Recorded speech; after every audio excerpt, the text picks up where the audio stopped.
Alrededor de todo el mundo estamos marcando la diferencia. Un venezolano por ahí. En Shirley Radio. Por Onda, la superestación. Bueno, a esta hora tenemos a nuestro venezolano por ahí. Justamente la prestigiosa lista Top Doctors que evalúa a los mejores médicos en todos Estados Unidos, incluyó en 2023 a 3 médicos venezolanos que desde hace años ejercen en importantes hospitales de ese país. Y la semana pasada pues tuve la oportunidad de conversar con Sadia Benzaquén y hoy tengo al doctor Elliot Friedman, uno de los 3 médicos venezolanos, parte de la lista Top Doctors en Estados Unidos, egresado de la Escuela de Medicina Luis Racetti de la Universidad Central de Venezuela, donde se graduó en 1999 con la distinción Magna Cum Laude.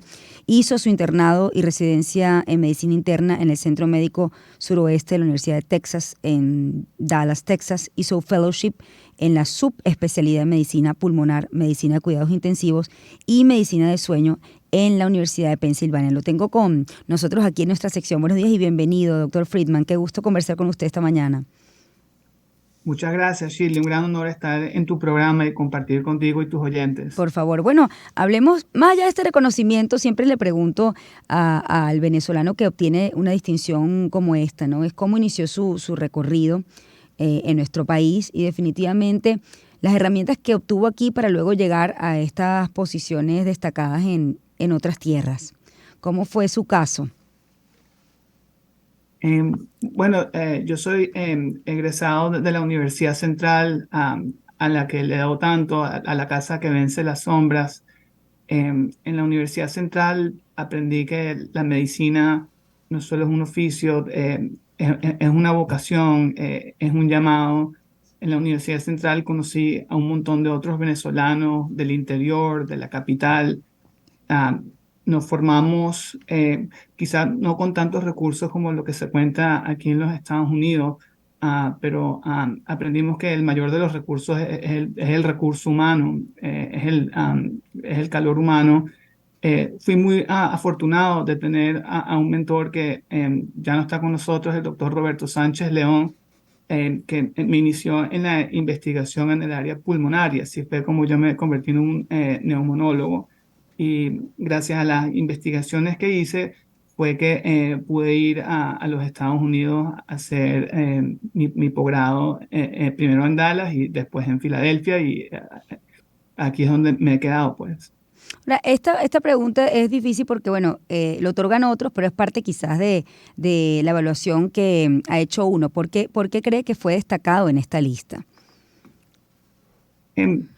Yo en el pasado he sido crítico de esta lista. Ah, sí. Sí, sería hipócrita para mí no ser crítico. A veces, como hacen el ranking, creo que puede ser un poquito azaroso, Uh-huh. pero creo que es el nombre que uno se hace entre los colegas a nivel regional. Es una mención por la labor clínica que uno ha hecho. Y en ese sentido me siento muy orgulloso de haber sido seleccionado, de que otros colegas que votan por uno están poniéndonos a nosotros en la lista, y particularmente me siento muy orgulloso como venezolano, como inmigrante, que tenemos a 3 venezolanos en la lista. ¿Cómo es abrirse paso en un país distinto cuando se emigra, ¿no? En el área de la medicina? ¿Es difícil para los médicos latinos? En realidad, cuando yo vine hace 20 años, en muchas áreas de la medicina era un poquito más fácil de lo que es ahora. Ahora es bastante difícil. Cuando uno empieza, muchos de los americanos no conocen sobre la Universidad Central, de donde tú viniste, cuáles son tus calificaciones. Entonces tú siempre tienes que probarte más allá del que ya está aquí. Pero eso es un reto que creo que te hace mejor profesional y mejor persona. Y tenemos muchísimos colegas aquí en todos los Estados Unidos y en Europa que han hecho logros muy importantes, y creo que es importante que la gente en Venezuela también sepa eso, que hay muchísimos colegas aquí haciendo cosas muy importantes, muy especiales. Hoy en día, Elliot, ¿a qué te dedicas específicamente? ¿Cuál es tu área de especialidad? Yo tengo tres especialidades en Ujú. realidad. Sí, por eso te Soy, pregunto, ¿no? Si hay sí, alguna sí, de ellas. sí, sí, y es una cosa que me da mucha satisfacción que pueda hacer las tres. Soy neumonólogo, que es un médico de los pulmones, y hago medicina de terapia intensiva, medicina crítica, que es medicina hospitalaria en la unidad de terapia intensiva, y también me dedico a pacientes que tienen trastornos del sueño. Interesante este último punto, ¿no? Porque sin duda alguna el tema del sueño es una preocupación habitual. ¿Cuáles son los hallazgos que has, bueno, obtenido durante este tiempo que te has especializado en esto, ¿no? Em, bueno, muchos de los hallazgos que yo te puedo decir que he tenido es una gran satisfacción de poder encargarme de gente que está de un lado del espectro en medicina crítica, muy enferma, muchas veces a punto de morirse, tener que interactuar con familia, con gente que está muy enferma. Y del otro lado del espectro de mi práctica, también interactuar con gente que tiene un problema más crónico, quizá no tiene la agudeza de la terapia intensiva, pero poder ayudarlos en su día a día o en mi caso en su noche a noche, Hmm. es una cosa que a mí me ha dado muchísima satisfacción y también poder participar en estudios de investigación y poder avanzar nuestro campo. Ahora, ¿por qué no dormimos y qué podemos hacer para dormir mejor? Bueno, eso es una pregunta de más de 15 minutos, No, no, pero tenemos algo de tiempo. ok.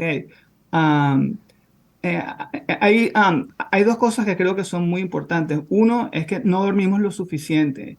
En la sociedad moderna, la sociedad del Internet, la sociedad donde estamos conectados a nuestros móviles, a nuestras tabletas, es una cuestión de que no nos estamos yendo a dormir a la hora que es y me imagino que mucha gente tiene que despertarse muy temprano para poder ir a su trabajo, poder agarrar el transporte y no estamos durmiendo lo suficiente. Se estima que todos debemos tratar de dormir aproximadamente unas 7 horas por noche para ser saludables. Y lo otro es podemos tener algún trastorno intrínseco del sueño, por ejemplo, la apnea del sueño o parasomnia, pero también muchas veces hay otras cosas que se meten dentro de nuestro sueño, por ejemplo, si tenemos ansiedad, preocupaciones y cómo manejar este tipo de situaciones para que impacten lo menos en el sueño es muchas veces lo que nosotros hacemos en la clínica. Con relación a tu otra especialidad, ¿no?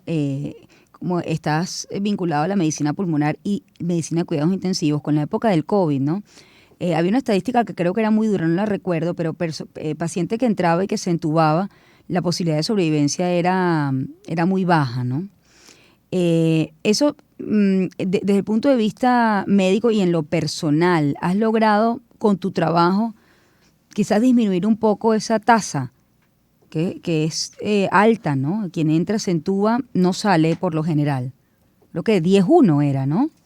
Sí, había una mortalidad que era del 80 o del 90% que inicialmente no logramos bajar. Afortunadamente, el virus en su forma presente y con la inmunidad que se ha generado por los programas de vacunación, ya gracias a Dios no estamos viendo gente con insuficiencia respiratoria por el COVID.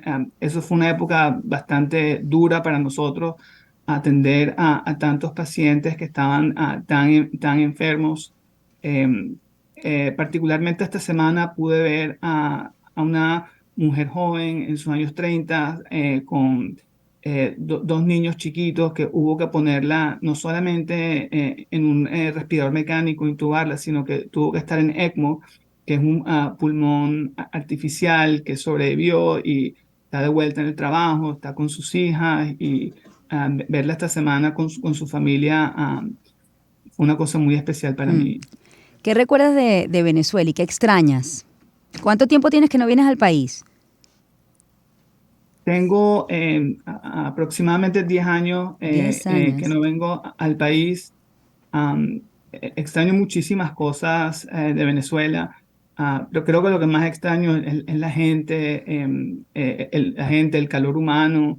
Y es increíble porque ahora por los Estados Unidos se oye el acento venezolano en español mucho más de lo que oíamos antes, y cada vez que oigo ese acento venezolano es como que te da un pálpito en el corazón. Y volteas, ¿no? Y Seguro. quieres No, conversar. y nos podemos hablar en la calle y es como que Sí, sí. si nos hubiéramos conocido toda la vida. Dime algo, ¿crees que el médico venezolano en su formación es distinto en su trato con el paciente en los Estados Unidos? Porque te lo pregunto porque una de las, sobre todo, comentarios que hacen a quienes han migrado o quienes han tenido la oportunidad de ser atendidos en un centro de salud en los Estados Unidos, bueno, sienten que el médico estadounidense es un poco más distante. ¿Tú crees que tú eres más cercano, que la formación del médico venezolano es más cercana con el paciente que el estadounidense?